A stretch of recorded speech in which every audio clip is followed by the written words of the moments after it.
पाकिस्तान ने हम पे टेररिस्ट अटैक किया, उसके बाद हमने 48 में 55 करोड़ रुपया दिया। आज के जमाने के हिसाब से रुपया दिया, हम उसको एकदम ढक्कन करके रख सकते थे।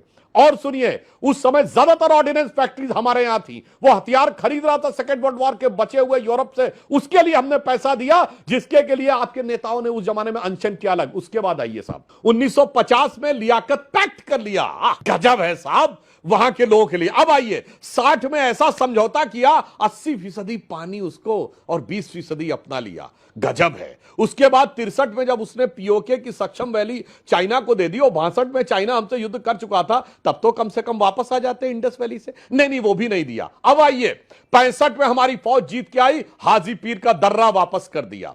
65 में हमारी फौज लाहौर से 19-20 किलोमीटर रह गई थी, वो भी वापस कर दिया। और जो अभी निशिकांत दुबे ने कहा है, वो जो 65 का जीता हुआ कच्छ का रन था, वो वापस कर दिया। अब आइए 71 में इंदिरा गांधी होती तो ये हो जाता। मेरे भाई, ये जगलर वेन की बात करता था आसिम मुनीर, ये तो पूरा टेटुआ आपके हाथ में था। 93,000 उस समय जानते कितने थे? 1/3 of the Pakistani army was under your control. पूरी गर्दन हाथ में थी। क्यों नहीं लिया पीओके? मुझे जवाब चाहिए। पीओके तो छोड़िए, जो कब्जा किया था सिंध और पाकिस्तान का, आप पंजाब के सिंध और पंजाब के पाकिस्तान का, 13,000 किलोमीटर लौटा दिया। जो पाकिस्तान ने हमारा छम में कब्जा किया था 160 स्क्वायर किलोमीटर, वो वापस नहीं लिया। 54 हमारे प्रिजनर ऑफ वॉर जो वहां थे, वो वापस नहीं लिए। क्यों नहीं लिए मेरे भाई? आज तो मैं कहता हूं दर्शकों से, ना मेरी बात पे यकीन करिए, ना अपोजिशन की बात पे। चाहिए डिक्लासिफाइड डॉक्यूमेंट्स देखिए, केजीबी के और सीआईए के, तब समझ में आ जाएगा किसने तोड़ा और किसने कहा कि झुका। मैं पूछना चाहता हूं, वही अमेरिका जो 7th फ्लीट भेज रहा था,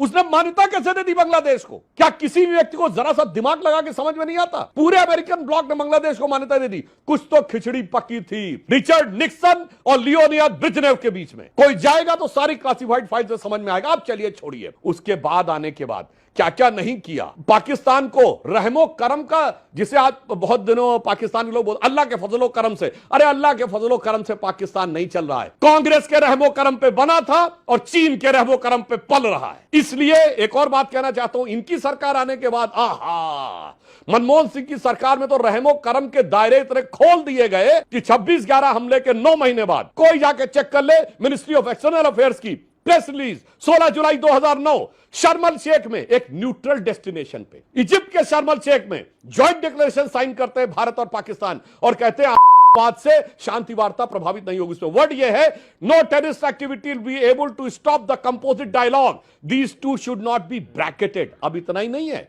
आगे भारत के स्टेटमेंट में लिखा है, president Gilani, prime minister Gilani has said that he is having some inputs on Balochistan.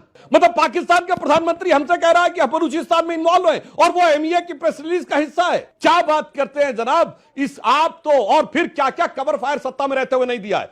समझौता एक्सप्रेस पाकिस्तान ने कराया गतिविधि, और पहले हमारी सरकार यानी कांग्रेस सरकार कहती थी पाकिस्तान ने कराया, यू टर्न ले लिया, हिंदू वो कोट करने लगे। 26/11 मसूद अजहर ने कराया, ये कहने लगे हिंदू वो कोट करने लगे।